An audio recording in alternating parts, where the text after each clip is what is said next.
This is Ben Doughty for the hardest game with soon-to-be middleweight pro debutant George Crotty. How's it going? Yeah, hello Ben. Yeah, not bad. All good, mate. So, George, one thing I have to ask you at the outset is why it's taken you so long to be on the verge of your professional debut. You're a world-class amateur for a good few years. Remind me how old you are? 30.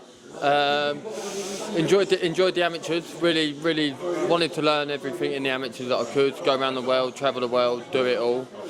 But when I was younger, I was always a good junior youth and that, and yeah, wanted to go pro at like 20, but thought weren't mature enough, weren't ready enough, you know, for that strength. And you know, when you go pro at that age, they're only going to give you a few years of the easy fights and things like that. I didn't want to be thrown into a tough fight when I was 22, 23. You get beat a couple of times and you're forced to retire, you know, and you're done at 22, 23. So went and joined the Marines.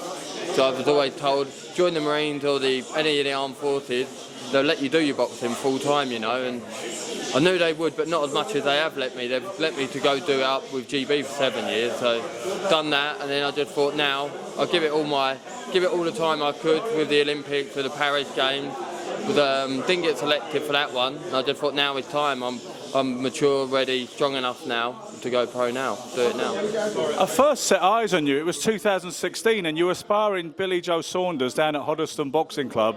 So, did you always have that intention that you were going to leave it a good few years to marinate and become mature and completely experienced before you made the move?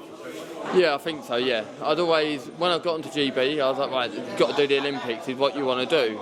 Probably a little bit unfortunate that I fell, that first cycle, the Tokyo one, I fell behind Ben Whitaker, which he was nailed on going, you know. I just thought, right, I've been unlucky. I fell behind someone who's a great fighter, you know, who was always going to go to that Tokyo one. So then I thought, I'll hang about. I'm in no rush to, really. So I'll keep myself in good shape and all that, but I'm in no rush to. Then I thought, for the 2024, I'm going to be right in the mix with it, which I was with the other 80s. So I thought I'd do that. I owe it to myself to do that and have a go, and that's what I've done. And I didn't do it, but I don't have no regrets in not doing it, because I've never wondered, like, I could have made that Olympics. You know, I had a good chance of it. Could I have made it? Did I mess up not doing it? But didn't work out for that Olympics. But I still got the experience of going around the world and everything like that, and going pro now.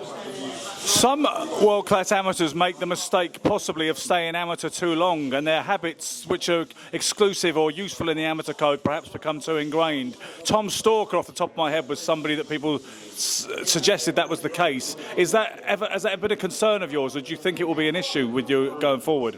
No, not massively. Over the years, like I said, I met you in 2016 and I was sparring Billy Joe, and then all through the years I've been doing that. I go out to the pro gyms, I've been around the pro gyms, obviously different style of fighting, but I'm sparring with the pros and doing a lot of sparring with them pros, and when you're doing the longer rounds with them, you're half thingy. So I'm not saying I'm already adapted to the pros, but I've done a lot with the pros over. It's not like I'm jumping in and new experience altogether. Looking at it from another angle, is the pro style a myth or a relative myth? Is boxing, and you're just getting conditioned for longer fights? Tony Jeffries said he should have kept his amateur style and just made sure he was fit enough to do 12 rounds. Your take? Yeah, definitely. My favourite fighter growing up was Joe Calzaghe, and if you watch him, his work rate, he's like a 12 round amateur, you know. And then you got Bivol and things like that. It's just, as long as you can condition yourself to do it, why not? It's to hit and not get hit, isn't it? And you are retaining your amateur coach in the pros, Sab Leo. You're sticking with the same man who made you a good fighter in the amateurs. Yeah. I've been with Sab for years. I think I won one of my national titles about 2009 with Sab. Stayed in touch with him. Real good boxing person. I know that he wants best for me. That's what he's after most of all, you know. So that's why I went with him. Did you get people in your ear in the last several years saying you want to turn pro now, George? Stick with me. Have you had those kind of people trying to influence you? Yeah, definitely. You get a lot of managers saying, "Oh, go pro now. This is the right time. And don't do it in a couple of years. It won't be no good." But I had good people around me as well, who mates and families saying, "No, don't do it yet. Do this. You got it good here, you know, with the Marines and the back, and you ain't got to rush nothing or nothing like that. So wait a bit, you know."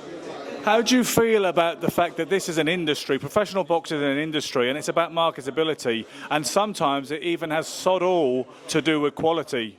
It really is an industry in which your profile and your commercial leverage is everything. How do you feel about entering into that compared to the purity of that amateur code? Yeah, I know. That's one thing I'm glad that I've gone pro with a bit later, because you know when you're younger, when you're 20, you're a little bit wet behind the ears and you see you're full for it sort of thing. But I've seen so many of my so many of my mates up Sheffield who've been and gone pro, and you half learn from watching them and what went wrong for them or what went right for them, you know. So I'm glad I'm a bit older now and hopefully a little bit wiser to it, you know. And I know that it is a business, you know. What do you know about the opponent on Saturday night, your debut on this magnificent 7-bill at Wembley? Yeah, I was supposed to be, they changed the opponent last week, so I was supposed to be fighting a Moldovan. They've changed it to someone, Crotty now, which he journeyman but tough. Only been stopped once, and that was on a swollen eye by the doctor. So yeah, so I know he's going to be a tough, good journeyman, you know, which I want to have in my first fight. And I'm guessing you don't want to have too many journeymen. A guy like yourself can fast track a little bit, presumably. Yeah, definitely. And I kind of said that to Frank when I signed with him, and he was like, "We've got to remember it's a marathon, not a sprint, though." But I'll have a few of them to get the experience of doing your ring walk, getting in the ring and things like that as a pro. But I don't want to do loads of them, you know. So I'm glad that I've only got to do a few of them, hopefully. The pros is about branding as well, you know, about profile. Do you have a nickname? Do you have a ring moniker?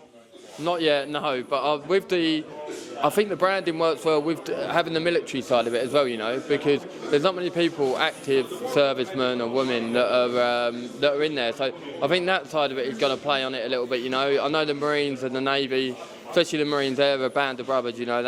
Even if you've not met the person, if the Marine's fighting, they go to watch a Marine, or you've already got that. I think there's like 3,000 Marines. So there's 3,000 supporters there who want you to do well. What, you've sold 3,000 tickets? No, I mean, but like they're watching, you know, they'll go. I've done a few, but not that many. But anywhere around the country, I have people there come watch and thingy. And Frank Warren, he does a lot of his shows are put on the ticket for troops, where anyone who's got a service number or a veteran, they get free tickets. So you get a few tickets like that he puts on there. Well, I, for one, will certainly be watching with a keen, interested eye. Fans, remember the name George Crotty. I think we're going to see a lot of him. Thank you so much for your time today, and good luck on Saturday night. Cheers, Ben. Thank you. Cheers.